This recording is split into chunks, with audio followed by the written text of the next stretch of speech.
علیکم ورحمۃ اللہ فاتحہ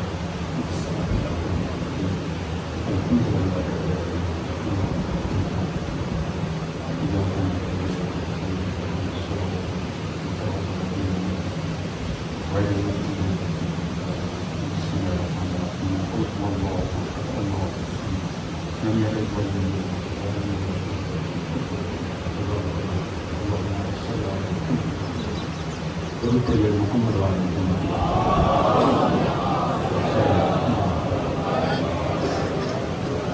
استغفر الله ربي وأتوب أعوذ بالله من الشيطان الرجيم بسم الله الرحمن الرحيم الحمد لله الذي لم يتخذ صاحبة ولا ولدا ولم يكن له شريك في الملك ولم يكن له ولي من الذل وكبره تكبيرا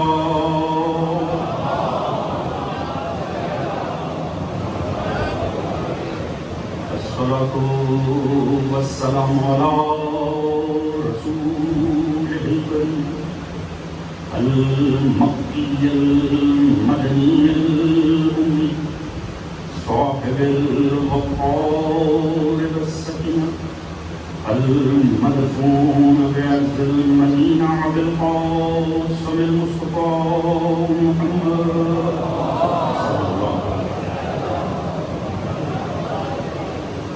وعلى آله الطيبين الطاهرين المظلومين المعصومين الذين أذهب الله عنهم الرجس وطهرهم تطهيرا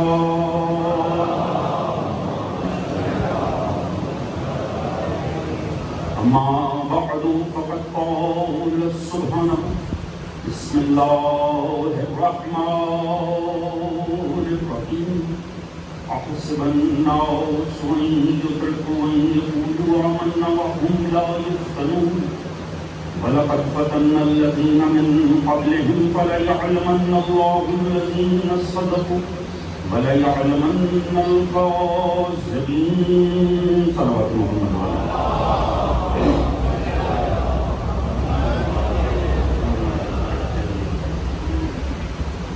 دعا رب کائنات رسد کے ذکر محمد والے محمد اس پر شہزا کا بچھایا جانا منتظرین کی یہ کاوش آپ تمام مومنین و مومنات کا اس میں شریک ہونا پروردگار عالم اپنی بارگاہ عالی میں قبول و منظور کرنا اور آل محمد کے ذکر کے صدقے میں جو بھی نیک دلی شرعی حاجات مومنین کے دلوں میں موجود ہیں پروردگار ان سب کو بر لائے انشاءاللہ مجلس اعضاء کی قبولیت کے لیے بابا سے بلند درود پڑھنا محمد والا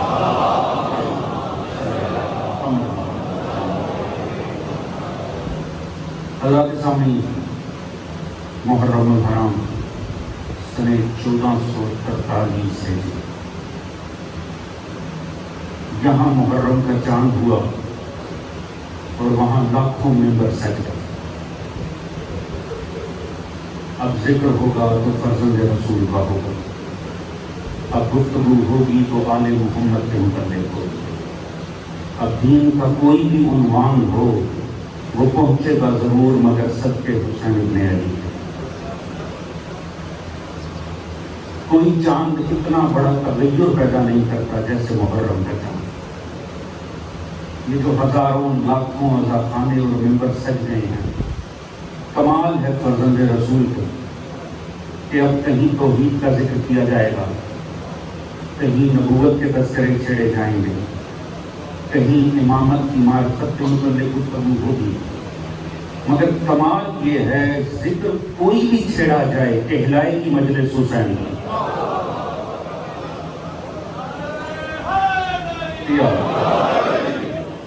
ایسا نہیں ہے کہ کہیں سے آپ توحید کا ذکر سن کر جائیں گے تو اگلے دن آپ کہیں گے آؤ ذرا توحید کے جلسے میں چلتے ہیں ایسا نہیں ہے کہ کہیں آپ نبوت کا ذکر سنیں گے تو آپ کہیں گے آؤ ذرا رسالت کے جلسے میں چلتے ہیں. آپ یہی کہتے نظر آئیں گے آؤ مجلس حسین میں چلتے ہیں. اگر آپ کی سماعتیں میرے ساتھ ہوں، ایک لطیف جملہ عرض کرنا چاہوں گا.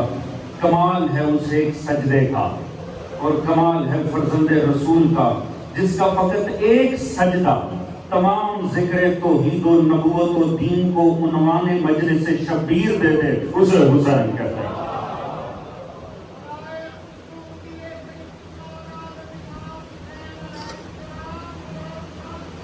اللہم صلی علی محمد و آل محمد. بہرحال آپ کے مد نظر خوشو رہنا چاہیے. عارف کامل حضرت آیت اللہ تقی بہجت فرماتے ہیں جب بھی کسی مجلس سے اعضاء میں جاؤ، جب مجلس حسین میں جانے لگو، کوئی پوچھے کہاں جا رہے ہو تو یہ نہ کہنا میں مجلس سے اعضاء میں جا رہا ہوں، یہ کہنا میں کربلا جا رہا ہوں. ہر مجلس سے حسین ابن علی اصل میں ایک شبیہ کربلا، یہ اعضاء خانے یہ شبیہ ہے کربلا. تو کربلا جانے والا انسان اس کی توجہ کبھی ادھر ادھر نہیں ہوتی. اگر کوئی راہ کربلا میں ہونا، اس کی فکر میں صرف ذات گرامی حسین بستا، اسے غرض نہیں ہوتی ماحول کیا ہے، ارد گرد والے کیا کر رہے ہیں، اس کی توجہ کا مرکز صرف ذات گرامی حسین. لہذا آپ کی توجہات کا مرکز صرف اور صرف ذات گرامی حسین ابن علی ہونی چاہیے. حضور اس اعضاء خانہ کے اندر سلسلہ 29 سے 30 سال جناب ذوالفقار نقوی نے یہاں خدمات انجام دی ہیں. جناب علامہ ذوالفقار حسین نقوی صاحب قبلہ خدا ان کے درجات کو بلند فرمائے، انہیں جوار ائمہ معصومین میں جگہ عطا فرمائے. یہ ذکر کچھ ایسا بے نیاز ذکر ہے کہ دنیا اس کی خدمت کر کے آگے بڑھ جاتی ہے. اس ذکر کے تسلسل میں کبھی کبھی واقعہ نہیں ہوتا. کیوں؟ یہ اس بے نیاز کے بے نیاز عبد کا ذکر ہے جو نہ شخصیات کا محتاج ہے، نہ عزاخانوں کا محتاج ہے، نہ عزاداروں کا محتاج ہے. اگر آپ کی توجہ ہو تو میں ایک جملہ عرض کروں، یہ ذکر شخصیات کا محتاج نہیں، افراد کو شخصیت میں ڈھلنے کے لیے ذکر کی احتیاج ہے.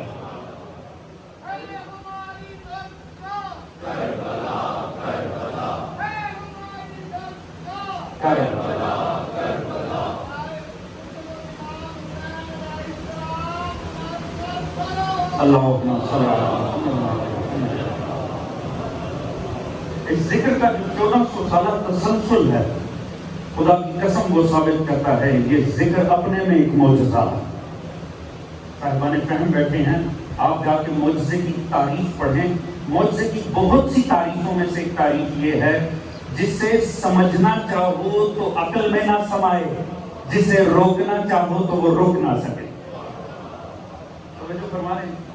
اگر اس تعریف کے مطابق عزائے شبیر کو دیکھیں نا تو دونوں ہی شرائط اس پہ کامل بیٹھتی ہیں. 1400 سال سے اس کی مخالفت بتاتی ہے، یہ فکروں میں نہیں سمائی، اور 1400 سال میں اس کی دشمنی کے باوجود اس کا تسلسل سے جاری رہنا اس بات کا ثبوت ہے یہ روکی نہ جا سکی. مگر اب میں آپ کی عظمت پہ جملہ کرنا چاہتا ہوں، توجہ چاہوں گا. کمال یہ ہے کوئی شے جب معجزے کا حصہ بن جائے نا تو جتنا معجزہ معزز ہوتا ہے اتنا وہ بھی معزز ہوتا ہے جو معجزے کا حصہ بن جائے. اللہ نے صرف ابراہیم کو عزت نہیں دی، گوشت بند ابراہیم کو بھی عزت دے دی. اللہ نے صرف موسیٰ کو عزت نہیں دی، عصائے موسیٰ کو بھی عزت دی ہے. اللہ نے صرف صالحہ کو عزت نہیں دی، ناقہ صالحہ کو بھی عزت دی ہے. حضور سلام ہے ان پر جو یکم محرم ہوتا دیکھ کے عزا خانوں میں آ گئے ہیں. جہاں عزا معجزہ ہے اس میں شریک بھی سارے شامل معجزہ. ہر کوئی اپنے انتخاب سے معجزے کا حصہ نہیں بنتا. یہ خدا کی ذات جانتی ہے کسے اتنی عزت عطا کرنی ہے. یہ خدا جانتا ہے کسے اتنا رتبہ عطا کرنا ہے کہ اسے معجزے کا حصہ بنا دینا. یہ لائق تحسین ہیں جنہیں یکم محرم ہوتا دیکھ کر جن کے دل مچل اٹھے. جو اپنے قدموں کو روک نہیں سکے مگر یہ کہ عزاخانہ میں آ کر تمام ہو. خدا کی قسم اس گھرانے سے کی ہوئی وفا یہ کبھی بھولتے ہی نہیں ہے نا. آپ کی توجہ میرے ساتھ, اگر آپ کی توجہ تو ایک چھوٹی سی بات اکثر کروں, اس گھرانے سے کی گئی وفا یہ نہیں بھولتے. اور جب یہ آگے سے نوازتے ہیں نا تو ہم کرتے ہیں اپنی اوقات کے مطابق, یہ نوازتے ہیں اپنی حیثیت کے مطابق. جنہیں مجلس سے سننے کی عادت ہے ان سے توجہ کروں. ہم عزادار کیا, اس میں شریک مجلس کیا, ہماری حیثیت ہی کیا ہے. ہم نے جو کرنا ہے آل محمد کے لیے اپنی اوقات کے مطابق کرنا ہے. پر یہ نوازتے کیسے ہیں؟ بس ایک چھوٹا سوال کیا یہ واقعی کربلا کی تمہید میں, اور پھر انشاءاللہ میں آگے بڑھ جاؤں کیونکہ پہلی مجلس ہے اور میں چاہتا ہوں کہ دلوں کو اس حوالے سے نرم ہونا چاہیے عزا کے حوالے سے. دمہ تو ثاقبہ میں واقعہ لکھا اور بڑا ہی لطیف اور سادہ سا ہے, مگر دیکھیے گا آل محمد سے وفا کا اجر کیا ملتا ہے. راوی کہتے ہیں ہم عازم حج تھے, قافلہ حج کے لیے چلا تھا. وہ کہتا ہے میں نے دیکھا کہ قافلے کے اندر ایک خاتون شامل ہو گئی جس کی سواری انتہائی کمزور تھی. اس کا جو ناقہ تھا وہ انتہائی کمزور تھا. اسے سبھی اہل قافلہ نے کہا بی بی تو واپس پلٹ جا, یہ جو تیری سواری ہے نا یہ اس قابل نہیں ہے کہ تجھے ہر میں بیت اللہ تک لے کر جاتی, تو واپس ہو جا. اس نے کہا میں گھر سے نکلی ہوں اللہ کے ارادے سے, میں پلٹوں گی نہیں. سارا قافلہ اسے روکتا رہا کہ دیکھ سواریاں کم ہیں, مشکل ہو جائے گی, اگر راستے میں مسئلہ ہو گیا. اس نے کہا میں نے ارادہ کر لیا, میں نہیں روکوں. وہ کہتا ہے قافلہ چلا, راستے میں بھی پہنچا تھا, اس کا ناقہ بیٹھ گیا, اس کا اونٹ بیٹھ گیا, آگے چلنے سے انکار کر دیا. وہ کہتا ہے بڑی کوشش کی گئی, اونٹ اٹھا نہیں. سارے قافلے نے لعنت ملامت شروع کر دی. سب نے کہا بی بی تجھے کہا بھی تھا کہ باز آ جا, تو نہ رکی, مگر اب دیکھ معاملہ کیا ہو رہا. اب بتا اس صحرا میں, اس جنگل میں کہاں تجھے لے کر جائیں؟ آیا چھوڑ دیں تب مسئلہ ہے کہ حیوانات پھر رہے ہیں, ساتھ لے جانا ممکن نہیں ہے. وہ کہتے جیسی اس خاتون سے یہ کہا گیا نا, ایک مرتبہ اس خاتون کی نگاہیں آسمان پہ چلی گئی اور اس نے خدا سے ایک عجب انداز میں مخاطب ہو کر کہا یا اللہ تو نے نہ مجھے میرے گھر میں چھوڑا کہ اپنے گھر کی زیارت کا شوق میرے دل میں ڈال دیا, نہ مجھے اپنے گھر تک پہنچایا. اگر تیرے سوا میرے سے کوئی ایسا سلوک کرتا نا میں تجھ سے شکایت کرتی. بات پہنچ رہی ہے کہ نہیں؟ آپ متوجہ ہے نا جی. اس نے کہا اگر تیرے سوا کوئی میرے ساتھ ایسا کرتا میں تجھ سے شکایت کرتی, بتا میں کس سے شکایت کروں. وہ کہتے ابھی اس کی زبان پہ جملہ تمام نہ ہوا تھا, میں نے دیکھا جنگل سے ایک مضبوط قسم کا اونٹ برآمد ہوا. ایک شخص وہ ناکہ لے کر آیا, اس خاتون کو کبھی بھی سوار ہو جائیں. وہ بی بی سوار ہوئی اور دیکھتے ہی دیکھتے وہ نگاہوں سے اوجھل ہو, سارا قافلہ دنگ رہ گیا. وہ کہتے ہیں ہم حج کے لیے پہنچے, میں نے اسی معظمہ خاتون کو کعبہ کا پردہ پکڑ کے دعا مانگتے ہوئے دیکھا. وہ کہتے ہیں میں اس خاتون کے پاس گیا, میں نے ہاتھ جوڑ دیے, میں نے کہا معظمہ مجھے تعارف کروائیں, آپ کون ہستی ہیں؟ وہ خاتون کہنے لگی میں کوئی نہیں, میں ایک سادہ سی خاتون ہوں. اس نے کہا نہیں معظمہ, جو میں نے پیچھے منظر دیکھا ہے نا ایسا ہوتا نہیں ہے, کوئی خدا کو ایسے مخاطب نہیں بناتا, اور اگر بنا لے تو ایسا جواب نہیں آتا. آپ مجھے بتائیں آپ ہیں کون؟ اس نے کہا میں تجھے بتا رہی ہوں, مجھ میں کچھ خاصیت نہیں ہے, میں کوئی نہیں ہوں. کہا مگر مجھے تعارف کروائیں, مجھے سمجھ نہیں آ رہی کوئی خدا کو ایسے مخاطب کرے. اب میں بیدار ذہنوں سے مخاطب ہونے کہ جن کے ذہن اب ذکر آل محمد کے لیے بیدار ہو چکے ہیں, اب اس شاہ کے آل محمد کے لیے جملہ کرنے جا رہا ہوں. وہ لوگ جنہوں نے یہاں سے اٹھ کے جانا ہے تو سارا دن ضائع نہیں کر دینا, کہیں نہ کہیں ذکر ادا کرنی ہے, گھر میں فرش ادا سجانی ہے, علم سجانے ہیں, گھر میں ماحول بنانا ہے آل محمد کے ذکر کا. وہ خاتون کہنے لگی مجھ میں کوئی خاصیت نہیں ہے. اس نے کہا نہیں معظمہ ایسا ہوتا نہیں ہے, خدا ایسے رسپونڈ نہیں کرتا کسی کو, بتائیں آپ ہیں کون؟ اس نے کہا سن, میں شہرا بنت مسکہ بنت فضہ کنیز زہرا ہوں. ہماری جدہ نے زہرا کے گھرانے کی خدمت کی تھی, اللہ نے نسلوں میں اجر چلا دیا ہے.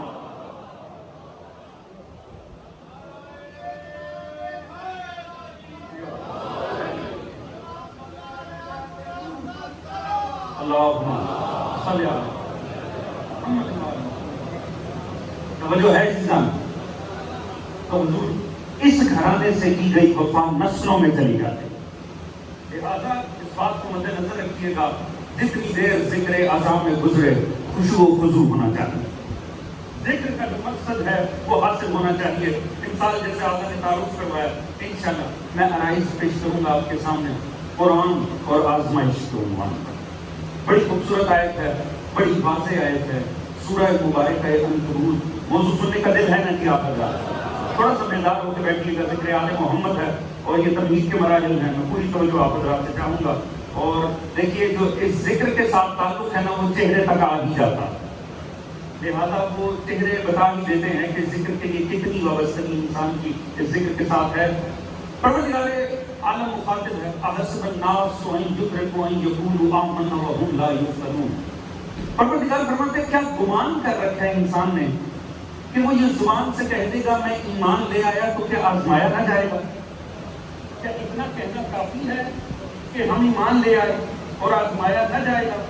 وَلَقَدْ فَتَنَّا الَّذِينَ مِن قَبْلِهِمْ فَلَيَعْلَمَنَّ اللَّهُ الَّذِينَ صَدَقُوا وَلَيَعْلَمَنَّ الْكَاذِبِينَ۔ پروردگار فرماتے ہیں جبکہ ہم نے پچھلوں کو بھی آزمایا، یہ دیکھنے کے لیے کہ دعوی ایمان میں سچے کون ہیں اور دعوی ایمان میں جھوٹے کون ہیں۔ اس کا مطلب ہے جب بھی انسان یہ کہتا ہے نا میں مومن ہوں تو یہ ایک دعویٰ ہے، یہ دعویٰ مرحلہ تصدیق کو کہنے سے نہیں پہنچا، اللہ آزمائے گا اور وہ آزمائش بتائے گی کہ یہ دعویٰ کرنے والا سچا ہے یا دعویٰ کرنے والا جھوٹا۔ توجہ فرما رہے ہیں؟ آیت یقین تھوڑا سا وسیع ہو جاتی ہے، خالی دعویٰ ایمان کو تسلیم نہیں کرتی۔ اب بڑی مشکل ہے، خدا کیسے آزمائے گا؟ خدا ہمارے بیٹے کی گردن پہ چھری رکھوا دے، یہ بھی آزمائش ہو سکتی ہے۔ خدا ہمیں کہیں صحرا میں گھرانے سمیت لے جائے، یہ بھی آزمائش ہو سکتی ہے۔ یا اللہ کو آزمائے گا کیسے؟ اللہ نے بڑی محبت سے ساتھ ہی بتا دیا ایسے آزماؤں گا جیسے پچھلوں کو آزمایا تھا۔ اب دیکھیں یہ تو گیس مل گیا نا، کیونکہ جب مشکل ہونا تیاری میں امتحان کی تو گیس پیپر کام آ جاتے ہیں۔ خدا نے خود ہی ساتھ میں ٹپ دے دی، ایسے آزماؤں گا جیسے پچھلوں کو آزمایا تھا۔ اب پچھلوں کو اٹھا کر پڑھیں تو پچھلوں میں بہت سی آزمائشیں ہیں، کہیں کوئی نمرود کے آگے کھڑا ہے، کوئی فرعون کے آگے کھڑا ہے، کسی کو خدا بیٹا مانگ رہا ہے، کسی کو کسی آزمائش میں ڈال رہا ہے۔ تو حضور پچھلوں میں جسے سب سے زیادہ سنایا وہ ہیں جناب موسیٰ علیہ السلام۔ ایسے ہی سب سے زیادہ جس نبی کا ذکر قرآن میں آیا کثیر الذکر وہ ہیں جناب موسیٰ علیہ السلام۔ اور اگر دیکھا جائے اس قوم کی مماثلت عالم اسلام کی جس قوم سے سب سے زیادہ کی گئی وہ جناب موسیٰ علیہ السلام۔ چلے میں آپ کی توجہ لینے کے لیے کہ آپ کا مجلس کے اندر ماحول بھی خطیبانہ انداز میں بات کروں گا، اتنی مماثلت تھی کہ جب رسول کو مثال دینی پڑی نا تو رسول نے فرمایا یا علی آپ کو مجھ سے وہ نسبت ہے جو ہارون کو موسیٰ سے تھی۔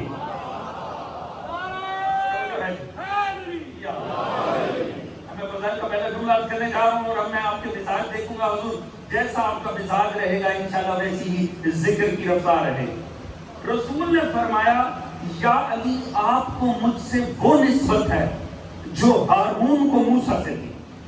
اب 1.25 لاکھ نبیوں میں آخر موسیٰ اور ہارون ہی کیوں؟ اور کلام اس کا ہے جو امام الکلام ہے، یقیناً اس کی گہرائی اور گہرائی میں بہت کچھ موجود ہوگا۔ اگر نبی مثل موسیٰ ہے، علی مثل ہارون ہے تو امت بھی تو بنی اسرائیل جیسی ہوگی۔ سارے بانے فہم بیٹھے ہیں حضور، توجہ ہے جی۔ اب کمال یہ ہے دوستان کہتے ہیں کزن کا رشتہ بتایا ہے، کیونکہ بعض کی نظر میں ہارون موسیٰ کے بڑے بھائی ہیں، اکثریت کی نظر میں چچا زاد ہیں جناب موسیٰ کے۔ تو چونکہ کزن بتانے تھے تو رسول نے 2 کزن اٹھا دیے۔ تعجب کی بات ہے یہ بھرے مدینے میں کوئی 2 کزن موجود نہیں تھے،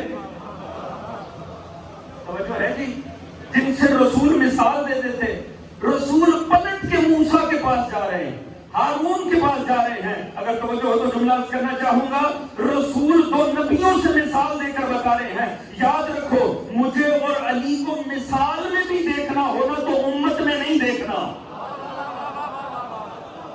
جو ہے ذات محترم، جن کی مثال مدینے میں نہیں ملتی ان کے وارث کیسے مدینے میں مل جائے؟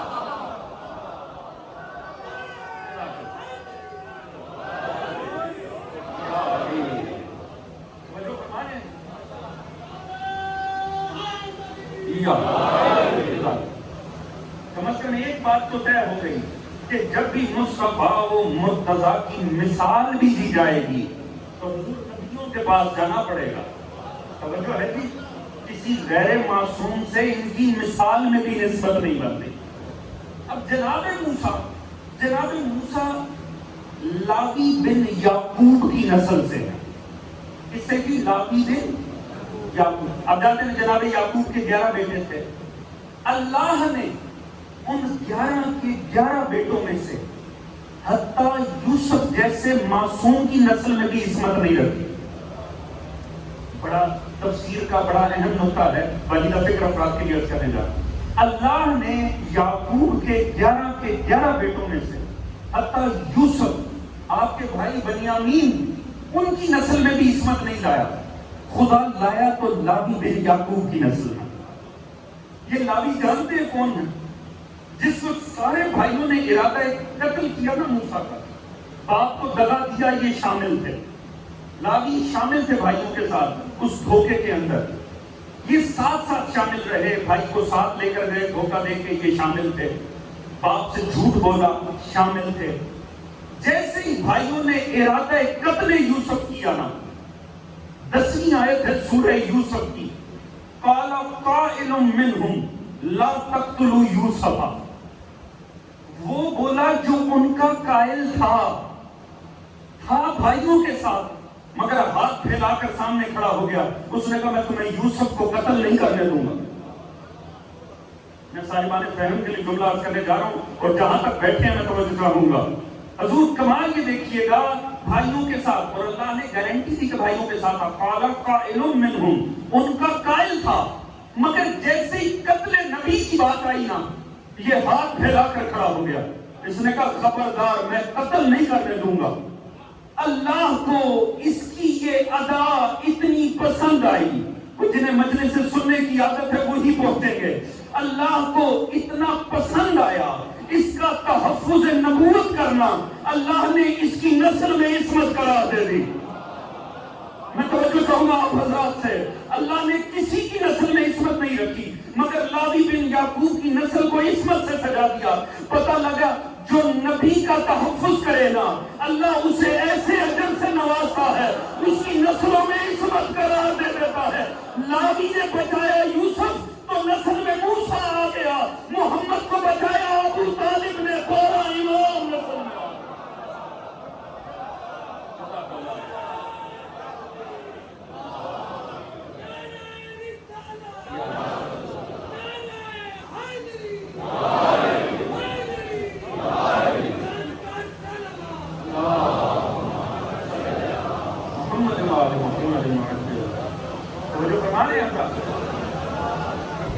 جو بھی ساتھ نہیں ملے اس سے توجہ چاہوں گا کہ باہر تھوڑا ساتھ ملے انشاءاللہ لطف آئے گا۔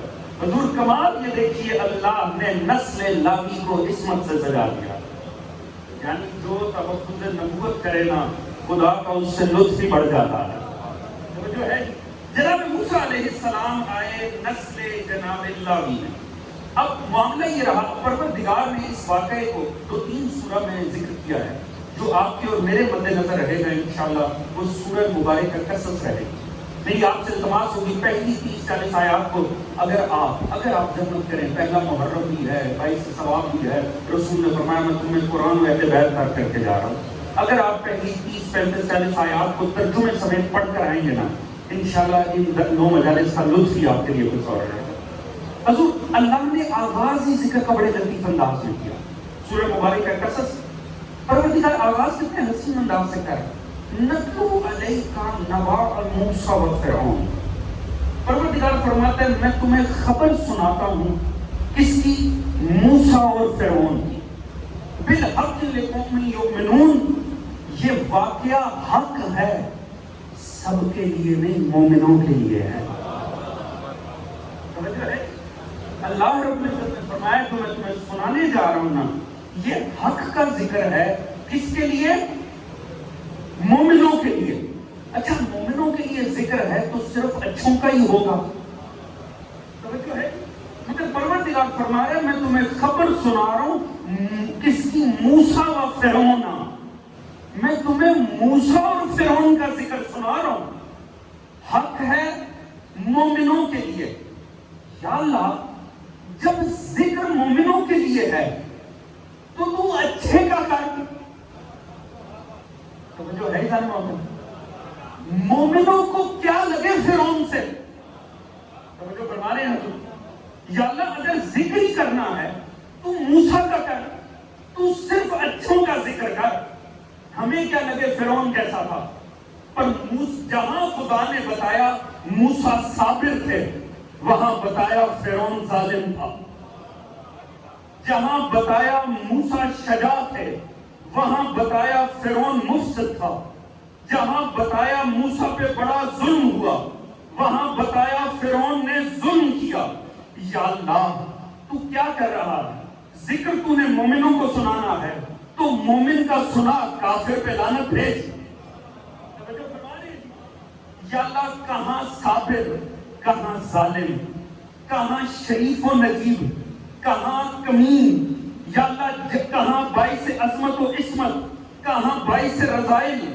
یا اللہ تو صرف موسیٰ کا سنا، مگر یقیناً پروردگار کہے گا اگر صرف اچھوں کا ذکر ہونا تو حق کی ترسیل نہیں ہوتی۔ میں دونوں اسی لیے بتاتا ہوں تاکہ دنیا پہچان لے بننا کیسا ہے، بچنا کیسوں سے ہے۔ جو ہے جانب محترم، تو حضور الفاظ سے ضد نہیں ہونی چاہیے۔ جب اللہ موسیٰ کا صبر سنائے گا یہ تولا ہے۔ توجہ فرما رہے ہیں؟ جب موسیٰ کی شجاعت سنائی جائے گی یہ تولا ہے۔ جب موسیٰ کی عظمت سنائی جائے گی یہ تولا ہے۔ جہاں فرعون کا ذکر آئے گا یہ قرآن کا تبرہ ہے۔ اس کا مطلب ہے حق کی ترسیل کبھی مومنوں کے لیے ہوتی نہیں ہے جب تک ان کو نہ بتایا جائے جنہوں نے حق پہ چلے، وہاں انہیں نہ ذکر کیا جائے جو باطل پہ چلے۔ اللہ نے دونوں کا ذکر اکٹھے رکھ کر پیش کر دیا۔ ایک قرآن کا تبلا ہے، ایک قرآن کا تبرہ۔ اور یاد رکھیں تبلا و تبرہ وہی ہیں جو عذر قرآن ہو۔ جو قرآن کے مطابق نہ ہو نہ وہ تبلا بنتا ہے نہ تبرہ۔ توجہ فرمائیں کہ کیوں خدا نے ذکر کیا، کیوں یہ سارے انبیاء کے ذکر کیے ہیں۔ وہ خود سورہ ہود کی 120 آیت میں بتاتا ہے وَكُلٌّ نُقَصُّ عَلَيْكَ مِنْ أَنْبَاءِ الرُّسُلِ۔ یہ جو حبیب ہم آپ کو نبیوں کے قصے سناتے ہیں، کیوں؟ مَا نُثَبِّتُ بِهِ فَوَاتِحِ۔ یہ میں آیت پیش کر رہا ہوں، قرآن کی توجہ رکھیے گا، 120 آیت سورہ ہود کی، مَا نُثَبِّتُ بِهِ فَوَاتِحِ، تاکہ آپ کے دل کو مضبوط کر دیں۔ وَجَاءَكَ فِي هَٰذِهِ الْحَقِّ، اور اس کے ذریعے ہم حق پہنچاتے ہیں۔ وَمَوَاعِظَ وَذِكْرَىٰ لِلْمُؤْمِنِينَ، اس میں نصیحت ہے مومنوں کے لیے۔ اللہ فرما رہے ہیں یہ جو میں قرآن کے قصے سناتا ہوں نا، انہیں کہانی نہ سمجھنا۔ یہ بار بار جو میں ذکر لے کر آتا ہوں، موسیٰ نے یہ کیا، ابراہیم نے وہ کیا، عیسیٰ نے یہ کیا، اس کا مقصد ہے کیا؟ مومنوں کے دل مضبوط ہو جائیں، مومنوں کے دل کو طاقت آئے، مومن اس میں سے نصیحت پاتے ہیں، مومن اس میں سے عبرت حاصل کرتے ہیں۔ اگر آپ کی توجہ ہو تو میں ایک جملہ عرض کرنا چاہوں گا، کم از کم اتنا پتہ چل گیا جس ذکر مظلومیت میں مومنوں کے لیے دلوں کی مضبوطی ہونا، اسے صبح قیامت تک ہر سال دہرانا، یہ بھی سنت خدا ہے۔ اس کا مطلب ہے ہر وہ ذکر جو مومنوں کے دلوں کو مضبوط کر۔ اسی لیے پروردگار فرماتا ہے سنو میں تمہارے آگے ذکر کر رہا ہوں، کس کا؟ موسیٰ کا اور فرعون کا۔ اب پروردگار آگے بڑھتے اور بڑے خوبصورت انداز میں فرماتا ہے ان فرعون علا فی الارض، بے شک فرعون نے زمین میں تباہی مچا رہی۔ کیا کرتا تھا جی؟ وہ کرتا یہ تھا ان فرعون علا فی الارض، وہ زمین میں اس نے غدر مچا رکھا تھا، تباہی مچا رکھی تھی۔ یستضعف طائفۃ منہم، وہ کرتا کیا تھا؟ وہ کمزور کرتا تھا گروہوں اور طبقات، وہ کرتا کیا تھا؟ وہ گروہوں میں تقسیم کر دیتا تھا. پھر کیا کرتا تھا؟ یُذَبِّحُ أَبْنَاءَهُمْ وَيَسْتَحْيِي نِسَاءَهُمْ. وہ بیٹوں کو ذبح کرتا تھا، بیٹیوں کو چھوڑ دیتا تھا. اِنَّهُ كَانَ مِنَ الْمُفْسِدِينَ. بے شک یہ بدبخت بڑا فساد کرنے والا. میں اپنے مکتب کا حوالہ نہیں دے رہا، علامہ مودودی نے تفسیر کی ہے یہ علا کسے کہتے ہیں. ان فرعون علا فی الارض، وہ زمین میں بہت بڑھ گیا تھا، بہت ظلم کرتا تھا. علامہ مودودی فرماتے ہیں یہ پروردگار جس فرعون کی خاصیت کا ذکر کر رہا ہے نا، علا فی الارض کہتے، علا کا مطلب ہوتا ہے اپنی اوقات سے بڑھ کے دعوے کرنا. توجہ فرما رہے ہیں؟ میں صاحبان فکر کے لیے جملہ کہہ رہا ہوں، بات اسی کو پہنچے گی جو مجلس سے سننے کا عادی ہے، اسی کو بات پہنچے گی جنہیں مجلس سے، میں نے صرف اشارہ کر کے آگے بڑھ جانا ہے. وہ فرماتے ہیں اصلاً پروردگار بتا رہے علا فی الارض، یعنی فرعون تھا نہیں، دعوی خدائی کرتا تھا. چونکہ اپنی اوقات سے بڑھ کے وہ دعویٰ کرتا تھا جو وہ نہیں تھا. توجہ ہے جی؟ تو خدا نے فرمایا وہ مفسد تھا. تعجب کی بات ہے وہ کہہ رہا ہے میں رب ہوں، خدا کہہ رہا ہے یہ فسادی ہے. توجہ ہے جی؟ پھر کرتا کیا تھا؟ وَجَعَلَ أَهْلَهَا شَيْعًا، لوگوں کو گروہوں میں بانٹ دیتا تھا، یعنی تفرقہ. يُذَبِّحُ أَبْنَاءَهُمْ، یعنی قتل. اس کا اپنی اوقات سے بڑھ کے دعوے کرنے کا نتیجے دو نکلے، ایک فرقہ واریت پھیلی، ایک قتل ہوا. کم از کم قرآن نے بڑی سادگی سے بتا دیا جب بھی کوئی اپنی اوقات سے بڑھ کر اس عہدے پہ بیٹھ جائے گا جس کے وہ لائق نہیں ہے تو امت میں تفرقہ بھی پھیلے گا، امت میں قتل و غارت بھی پھیلے گا. انہیں مجلس سے سننے کی عادت ہے. توجہ فرما رہے ہیں؟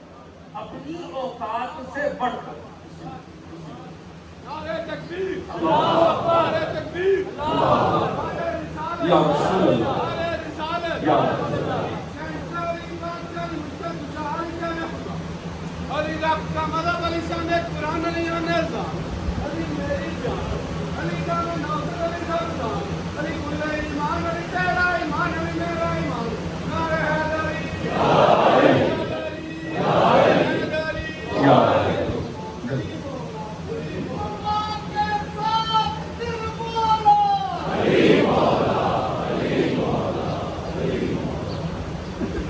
تو جو ہے اب تک مان کے ذہن میرے ساتھ مل رہے ہیں.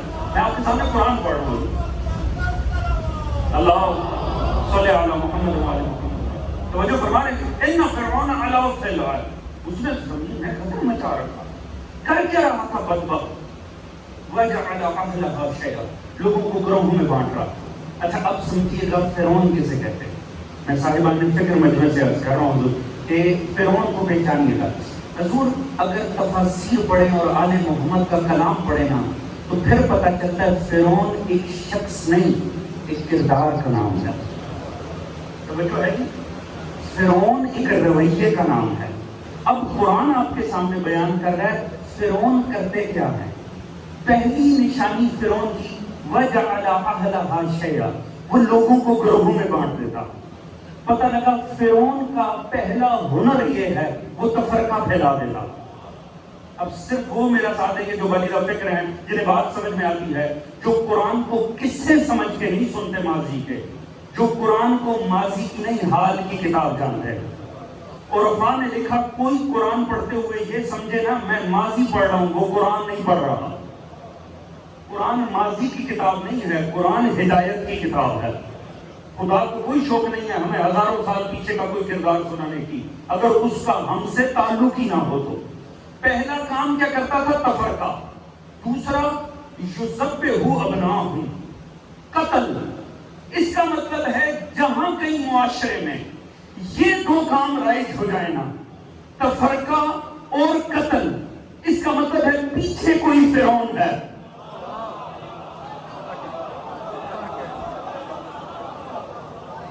میں بڑی گہری بات کرنے جا رہا ہوں، پوری توجہ چاہوں گا، اور اس میں نے دیکھنا ہے کون بیٹھے ہیں اور کون سن رہے ہیں. توجہ فرما رہے ہیں جی؟ ذرا اس بات کو سمجھے گا.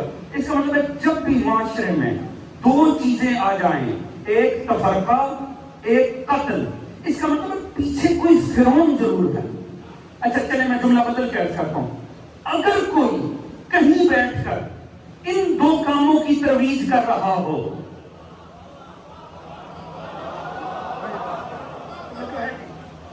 اب مجھے پتا میں اہل سنت اہل تشیع پاکستان میں پڑھ رہا ہوں، توجہ ہے جی، میں مسلمانان پاکستان میں گفتگو کر رہا ہوں. اس کا مطلب ہے کوئی کہیں بیٹھ کر اگر ان دو کاموں کی ترویج کرے، تفرقہ اور قتل، وہ نہ بھی وابستہ ہو تو کسی فرعون کا ہے. توجہ فرما رہے ہیں جی؟ ایسے ہی ہونا. اس کا مطلب ہے دور کوئی ہو، مومنوں کو دو کاموں پہ متوجہ رہنا ہے. ایک فرقہ واریت پہ متوجہ رہنا ہے، ایک قتل سے بچنا. توجہ فرما رہے ہیں؟ اس کا مطلب ہے مومن کسی دور کا ہو، اسے دو خطرے ہر وقت رہیں گے، ایک فرقہ واریت کا، ایک قتل کا. میرا ساتھ دیجیے گا نا، ایک فرقہ واریت کا، دوسرا قتل کا. یعنی جتنا فرقہ واریت سے بچنا ہے اتنا قتل و غارت سے بچنا ہے، یا یوں کہہ لوں جتنا قتل و غارت سے بچنا ہے اتنا فرقہ واریت سے بچنا. تو حضور اب معاملہ یہ ہے، آپ سبھی جو یہاں آ کر بیٹھے تو یقیناً جب آپ دونوں طرف سے اطراف سے آ رہے تھے تو یقیناً آپ کے جسموں کو ٹٹولا گیا. ایسے ہی ہے نا؟ میں نے لگا دیکھا ڈیوائس لگی ہوئی تھی جس میں سے گزر کے آنا تھا. یہ کس چیز کے لیے ہے؟ یہ حفظ کس بات سے ہو رہا ہے؟ کوئی بدبخت غلیظ ارادہ لے کر نہ آ جائے. ایسے ہی ہے نا؟ اچھا تعجب کی بات یہ ہے یہاں بیٹھوں کو چیک کیوں نہیں کیا جا رہا؟ توجہ ہے کہ نہیں؟ چیکنگ سپاٹ باہر کیوں بنائے گئے ہیں؟ کیونکہ حضور جو بھی بد ارادہ لے کر آئے گا اگر وہ یہاں تک آ گیا تو کامیاب ہو گیا. بات پہنچ رہی ہے حضور؟ اس لیے وہاں روکنا لازم ہے تاکہ یہاں تک ہی نہ آئے. مجھے ایمان سے بتائیں، اگر کوئی بدنیت جو جسموں کا قاتل ہو وہ یہاں تک آ جائے تو ناکامی ہے کہ نہیں؟ ہے نا؟ اسے وہیں روکا جائے گا. تو میری شریف النفس قوم، مگر میری بھولی قوم مجھے خود ہی ایمان سے بتائے، جب جسموں کے قاتل کو مجمع تک پہنچنے کی اجازت نہیں ہے تو فساد پھیلانے والے کو منبر تک آنے کی اجازت کیسے ملے گا؟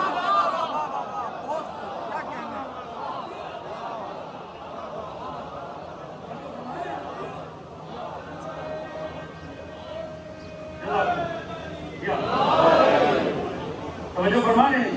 بڑے عزادار اس مجمع میں بیٹھے ہوں، وہ بیٹھے ہوں گے جو یہاں سے اٹھ کے جائیں گے تو گھروں میں عزا خانے سجنے ہیں، مجلسیں ہونی ہیں. اس بات کو مد نظر رکھیں. حضور دو خطروں سے ہر دور میں مومنوں کو بچنا، کیونکہ پیچھے بیٹھا فرعون یہی دو چالیں چلے گا، ایک تفرقہ کی، ایک قتل کی. دونوں پہ بیک وقت میں توجہ رہنا ہے. دیکھیں ہر کسی کو جذبہ ہے حسینیت میں سرو کرنے کا. کون نہیں چاہتا میں عزا خانوں میں تبرک بانٹوں؟ دلوں کی خواہش ہے کہ نہیں؟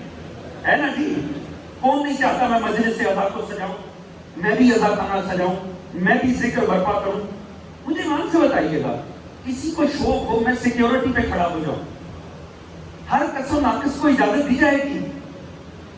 وہ کہ صاحب میرا دل کر رہا ہے، اسے کہا جائے گا صاحب دل ضرور کر رہا ہے مگر مسئلے کو سمجھے، یہ مسئلہ حساس ہے. جنہیں بات پہنچ رہی ہو حضور، توجہ فرما رہے ہیں، جنہیں بات پہنچ رہی ہو اسے کہا جائے گا صاحب جذبہ ضرور ہے مگر جو کام آپ کرنے جا رہے ہیں نا اس کے لیے صلاحیت بھی چاہیے. جب تک اس کام کی جزویات کا اندازہ نہ ہو تو اس کام کو اپنے ہاتھ میں نہ لیجیے، اور اگر لینا ہے تو پہلے اس کی جزویات سمجھیے. توجہ فرما رہے ہیں جی؟ اب میں سادگی سے جملہ کر کے آگے بڑھ جاؤں گا.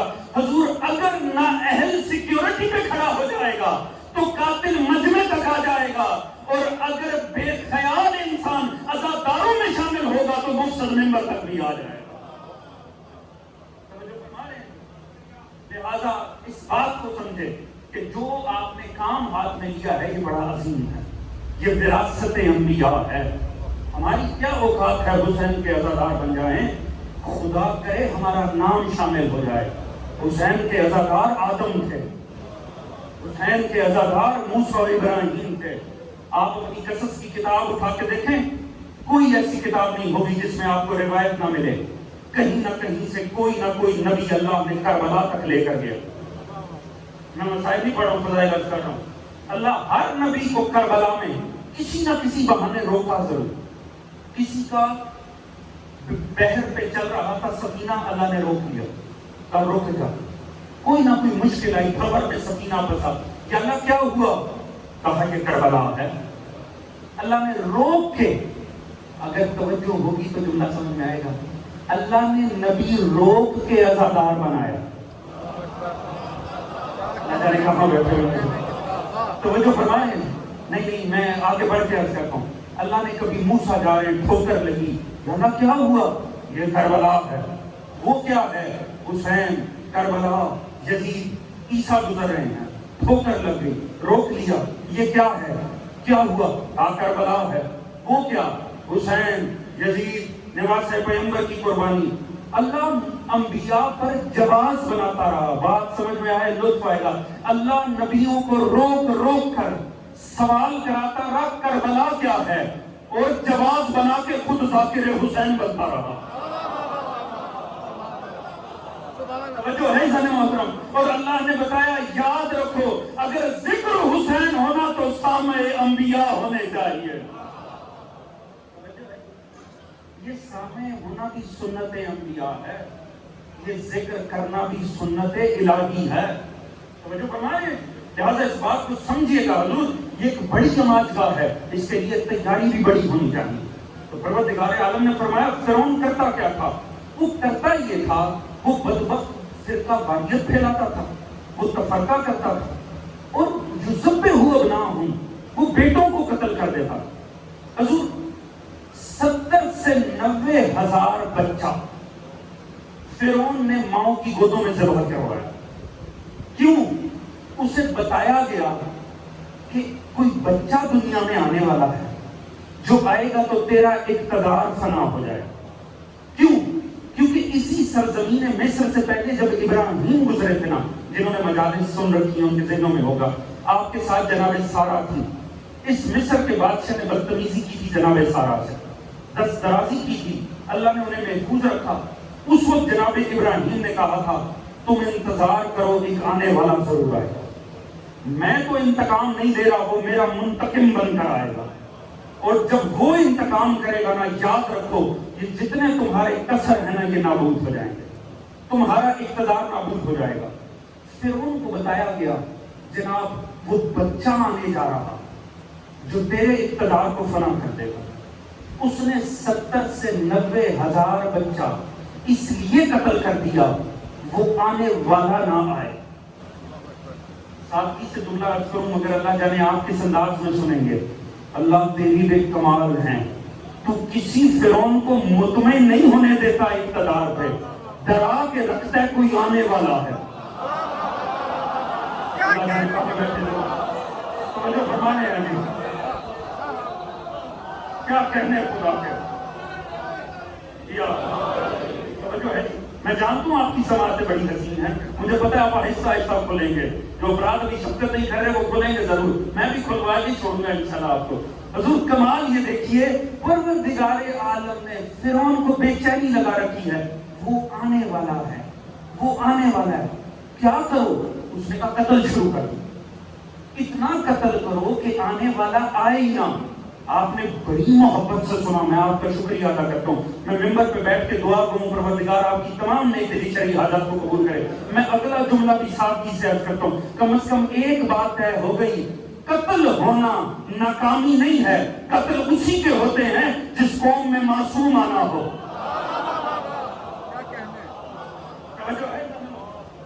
اسی قوم کے قتل ہوتے ہیں جس میں معصوم۔ اس نے کتنا بچہ قتل کروایا؟ روایتوں کو اختلاف ہے، کسی نے کہا 70,000، کسی نے کہا 80,000، کسی نے کہا 90,000۔ 90,000 بچہ قتل کیا تاکہ آنے والا نہ آئے۔ اس کے بعد تاریخ آپ جانتے ہیں، مجھے ایمان سے بتائیں وہ آنے والا آیا یا نہیں؟ فرعون برباد ہوا کہ نہیں؟ کم از کم ایک بات تو طے ہو گئی آزرو قرآن، وقت کا فرعون جو کر سکتا ہے کر لے، آنے والا آئے گا بھی، فرعون غرق ہوگا بھی۔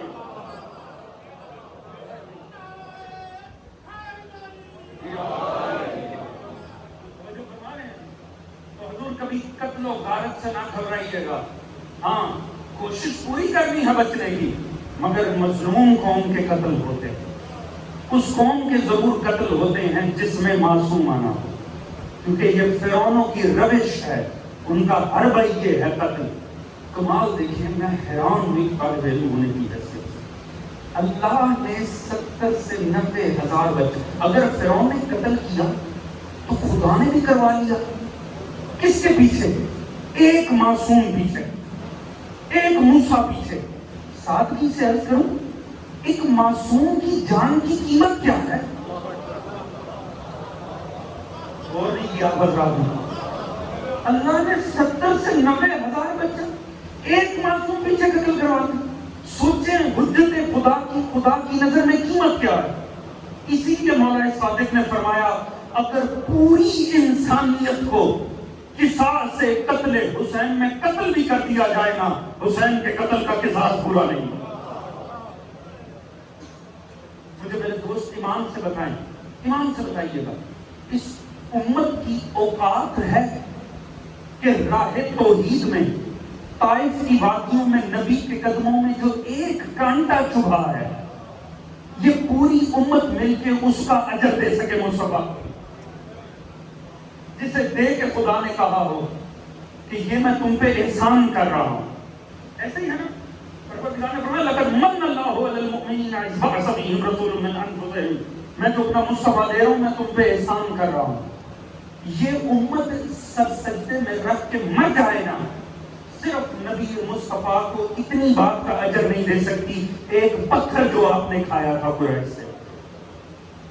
اب سوچئے کتنا بڑا احسان ہے مصطفیٰ کا، یہ امت مل کے ایک کانٹے کا اجر نہ دے پاتی، اس سے بڑا کیا احسان ہوگا؟ فرما دیا قل لا اسألکم علیہ اجرا الا المودۃ فی القربى۔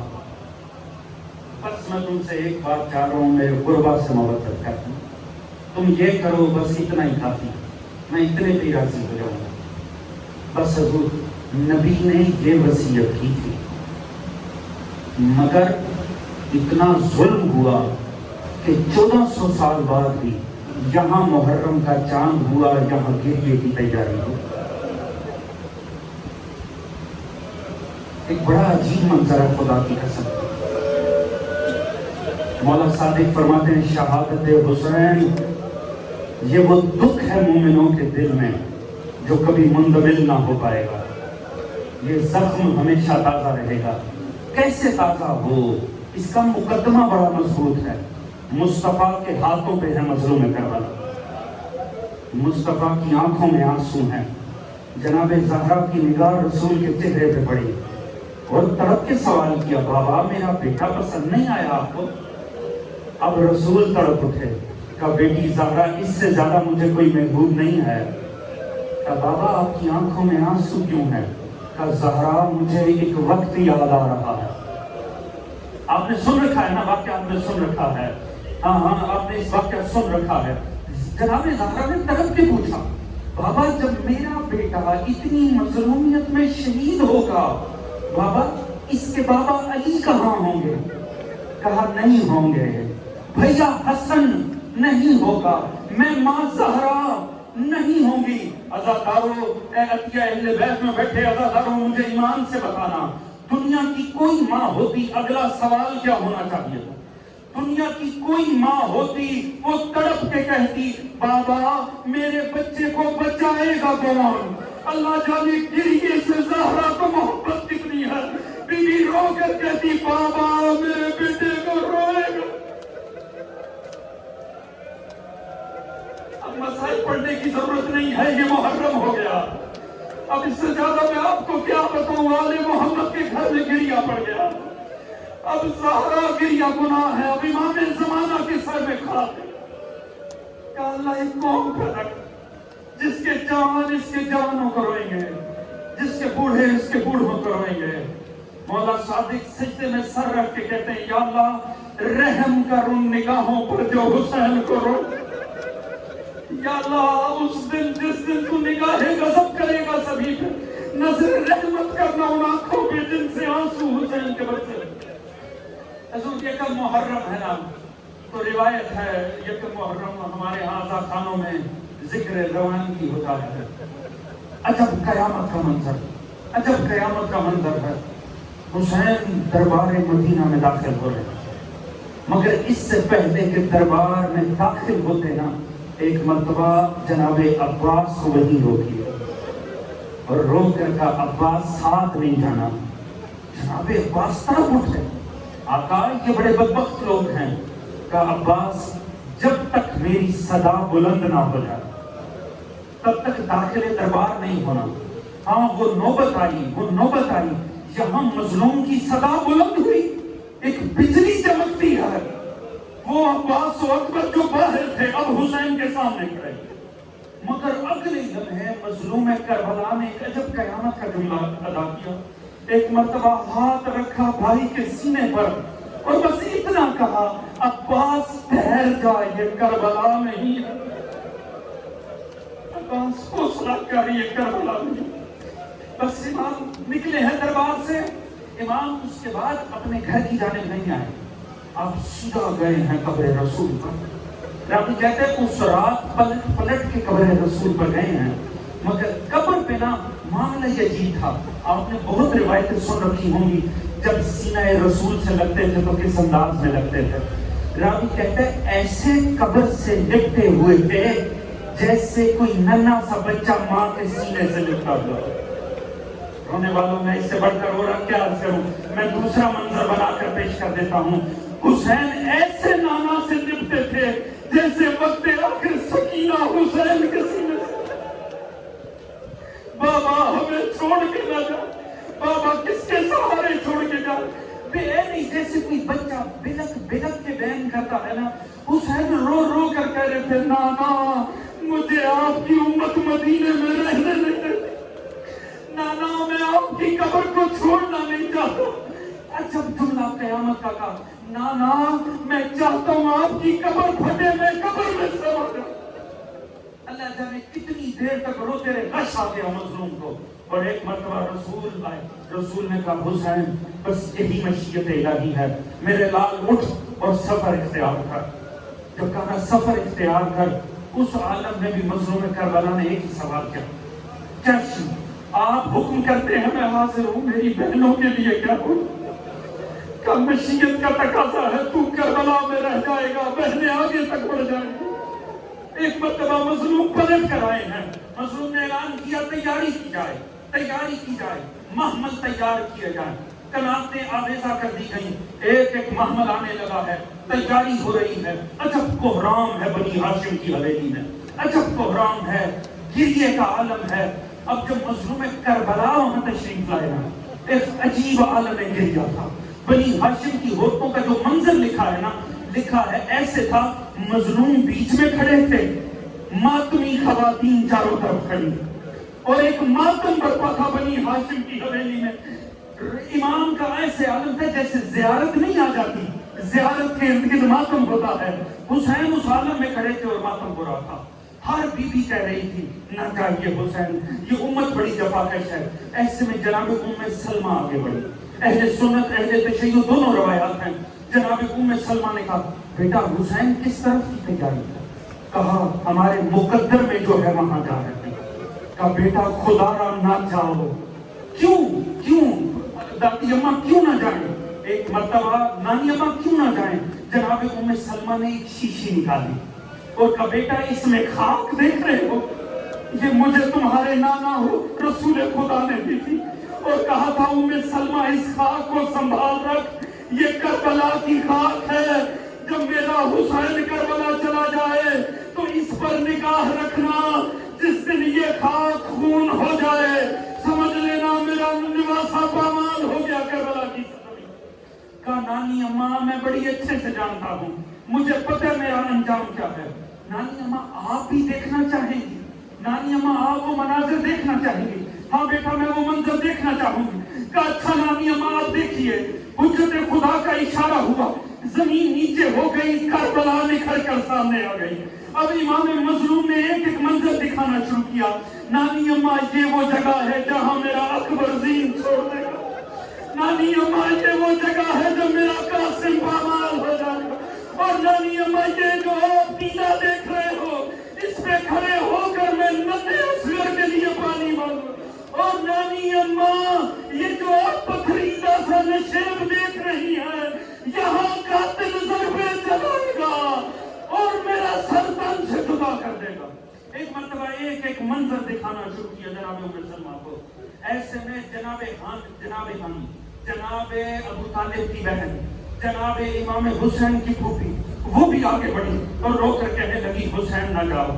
اور حسین اگر ارادہ ہی کر لیا ہے نا, اب رونے کے لیے اتنا جملہ کافی ہے. کہ حسین اگر مصمم ارادہ ہے, کم از کم زینب کو تو نہیں کرنا تھا, زینب کو تو چھوڑ دو.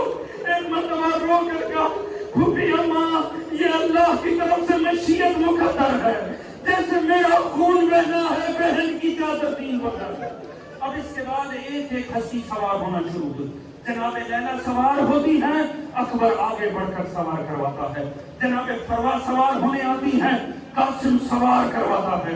حضور جب مظلوم کربلا نے آگے بڑھنا تھا نا, اتنے میرے مولا تھک چکے تھے پرسا دے کر, ایک اچھی منظر بنوایا. کہا بنی ہاشم کی ہو تو اب میں تھک گیا ہوں, میں نے بڑا طویل سفر کرنا ہے, مجھ میں اتنی ہمت نہیں ہے میں ایک ایک سے جدا ہوں. اب کیا کرو؟ فرمایا دو رویا ہو کر کھڑے ہو جاؤ, میں تم پہ آخری سلام کر کے چلا جاتا ہوں. یہ منظر کربلا کی تاریخ میں 2 مرتبہ بنا ہے. ایک 28 رجب سنہ 60 ہجری, ایک 10 محرم سنہ 61 ہجری. خیمے سے نکلتے ہوئے بھی حسین اتنے ہی تھکے ہوئے تھے. کہا میں اب ہر کسی سے الگ الگ پرسہ نہیں دے سکتا, اب 2 رویا ہو کر کھڑے ہو جاؤ, میں آخری سلام کر کے بڑھ جاتا ہوں.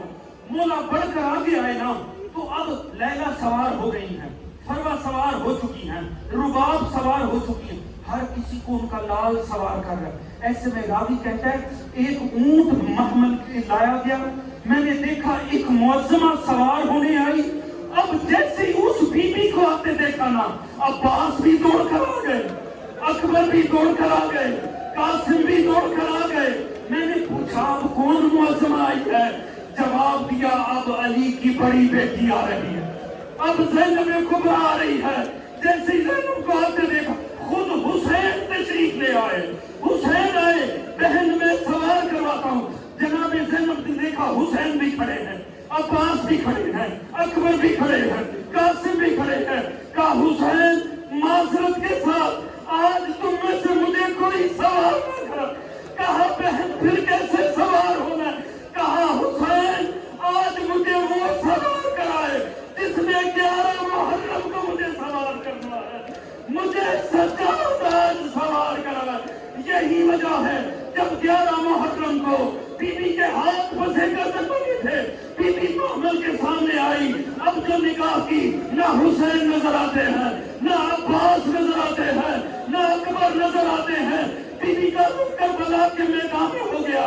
کہا میرے بچوں کہاں چلے گئے ہو؟ پھوپھی کو کوئی کو آ کر سوار کر.